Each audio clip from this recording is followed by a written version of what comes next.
Hey, what's up, everybody? Let's talk about five more people that you'll find in every church. This is the weekly video called Give Me Five. In last video, we talked about five people you find in every church, but because of your contributions, I realized that there were other people that are in every church, and we're just gonna make fun of each other today. All right, we're just gonna laugh a little bit. This is humorous. Blah, blah, blah, blah. This is a humorous video. So if God did not give you the sense of humor, there's other videos that you can watch in my channel. But this is for us to laugh at ourselves a little bit because you have to have a good sense of humor during this pandemic. Five more people you find in every church. The first one is the person that I call them a lot of people. That's what I call that person. I call them the a lot of people person. They go like this. Pastor, a lot of people are saying, a lot of people think, a lot of people don't like, a lot of people believe, a lot of people are talking about, a lot of people are in disagreement. You know who a lot of people is? It's you.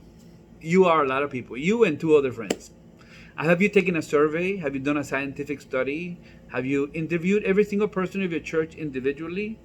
Usually, a lot of people, the a lot of people person is a person who just wants to get something done and just elicits the help of a couple of other people. A lot of people. If you don't know who that is in your church, maybe we're talking about you. Number two, this is in the military. There's a term for this person, right? But they exist in every business, in every congregation, in every organization. We call them the good idea fairy, right? This is a person that always has great ideas. They will never donate to it. They will never implement it. They will never contribute to it. They will never participate in it. They just want you to do it. I think that we ought to. I remember there was a church that I had, and this person was insisting that I need to preach a sermon against eating out on Sabbath because the young people in the church were eating out on Sabbath, and how could that happen? And you should preach about it, and you should let them know. And I said, let's do something better. Why don't we're going to organize the church into families, and every Sabbath we're going to have lunch at specific family's home, and we're going to invite all the young people. So they don't have, a lot of times they don't have any options. They go out to eat on Sabbath. We'll invite them and have some fellowship. And then next week, we're going to have our first one. I'm going to announce it, and you're going to be in charge.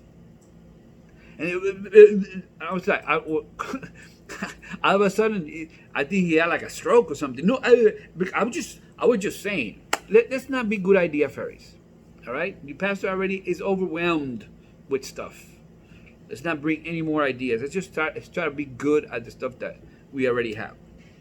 Number three, I don't know if this happens in your church, but every church that I've been to, and like I can picture the people that I'm talking about right now.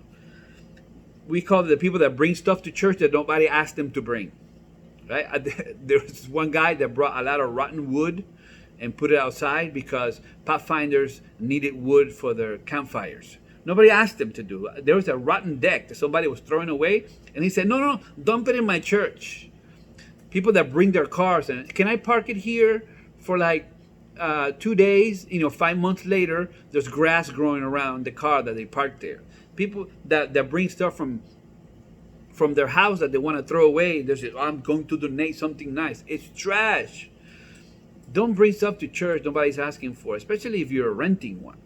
Number four, there is a grammar Nazi. There's a grammar police in every church. There's at least one who's always, no, that's that punctuation and the verb does not go. And there's people that even write notes to me as a preacher and tell me, you said this wrong. Probably when I made a mistake in the beginning of this, I might get somebody writing in the comments about how I mispronounced the word. English is not my first language, dude. Just take it easy, right? When you do that all the time, do we want excellence? Absolutely. But when that's your only job, correcting people's grammar, people are going to start to avoid you. That's maybe the reason why some people avoid you in church. I don't know, maybe. And then the last one, don't get salty because of this one. All right, I say it in love. There's always somebody in every church who thought they could be a pastor, but they didn't. It's like, yeah, I went to Oakwood for like 2 years, and now they want to tell the pastor what to do.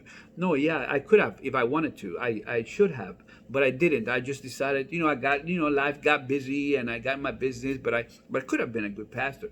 And it's like low key wanted to be a pastor, but something happened, and now they're a little salty because somebody is a pastor and they're not, and they just have that air about them, and they're always coming up with deep theological stuff just to impress people. Jesus said, "Feed my sheep, not my giraffes."